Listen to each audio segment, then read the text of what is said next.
2025 primary recruitment নতুন update রয়েছে এই ভিডিওটা মন দিয়ে দেখো, আশা করি অনেক প্রশ্নের উত্তর পেয়ে যাবে। এই মুহূর্তে সবচেয়ে গুরুত্বপূর্ণ আপডেট, বাংলা মাধ্যম ইন্টারভিউ থেকে কিছু সংখ্যক ক্যান্ডিডেট বাদ গেছে। কারা কারা বাদ গেল এমনই এক গুরুত্বপূর্ণ আপডেট কিন্তু পাওয়া গেল, সেই আপডেটটা আমি তোমাদের সামনে তুলে ধরবো। আরেকটা কথা তোমাদের আমি বলে রাখি, এই ছোটো মোটো অনেকের সমস্যা আছে, সেগুলো কিন্তু ঠিক হচ্ছে, ভেরিফিকেশনের কোনো অসুবিধা হচ্ছে না। আশা করি তোমাদের কোনো অসুবিধা হবে না। তো চলো সেই আপডেটটা দেখে নেওয়া যাক। আর আরেকটা কথা তোমাদের আমি বলে রাখি, অনেকে কিন্তু জেরক্স করে নিয়ে আসছে না বাড়ি থেকে। জেরক্স করে তোমরা অবশ্যই নিয়ে যাবে, ওইখানে গিয়ে জেরক্স করবো এটা মাথায় রাখবে না। সেখানে কিন্তু জেরক্সের কোনো দোকান নেই, সেরকম একটু দূরে যেতে হবে, এক দুটো দোকান আছে, তাও আবার সবসময় খোলা থাকে না। ঠিক আছে, কল লেটার থেকে শুরু করে যাবতীয় যা আছে লেখা সব নিয়ে যাবে। ঠিক আছে, তো চলো দেখে নেওয়া যাক আপডেটটা, কারা কারা বাদ যাচ্ছে। প্রথম দিন নির্বিঘ্নেই মিটল প্রাথমিক শিক্ষক নিয়োগের কলকাতা জেলার প্রার্থীদের ইন্টারভিউ। 30 জানুয়ারি পর্যন্ত কলকাতা, ঝাড়গ্রাম, জলপাইগুড়ি জেলার ইন্টারভিউ প্রার্থীদের চলবে। প্রতিদিনই 500 জন প্রার্থীকে ডাকা হচ্ছে ইন্টারভিউয়ে।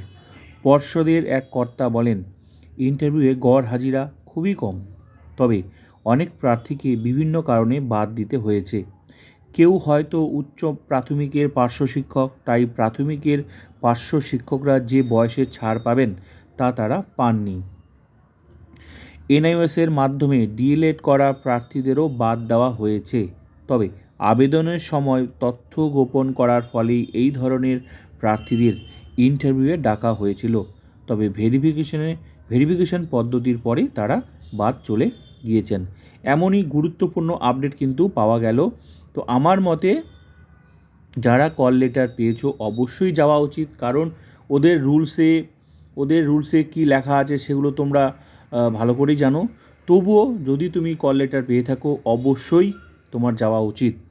ঠিক আছে, আর ছোটো মোটো ভুল ত্রুটি থাকলে যা আমি খবর পেয়েছি সেগুলো কিন্তু ঠিক হয়ে যাচ্ছে, ভেরিফিকেশনে কোনো অসুবিধা হচ্ছে না।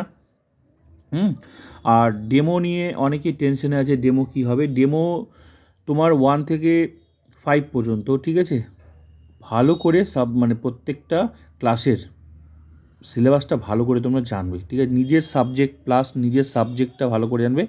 যে কোনো যা ইচ্ছা তোমাকে ধরতে পারে।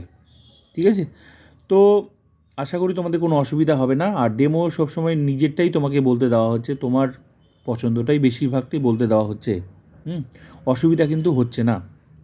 খুব কম সংখ্যক ক্যান্ডিডেটকে কিন্তু ওনারা কিন্তু পছন্দ করে দিচ্ছে যে এটা তুমি বলো, খুব কম সংখ্যক। তাই চিন্তার কোনো কারণ নেই, পড়াশোনাটাকে ফোকাস দাও, ডেমো আর ইন্টারভিউ এটা ভালো করে দেওয়ার চেষ্টা করো।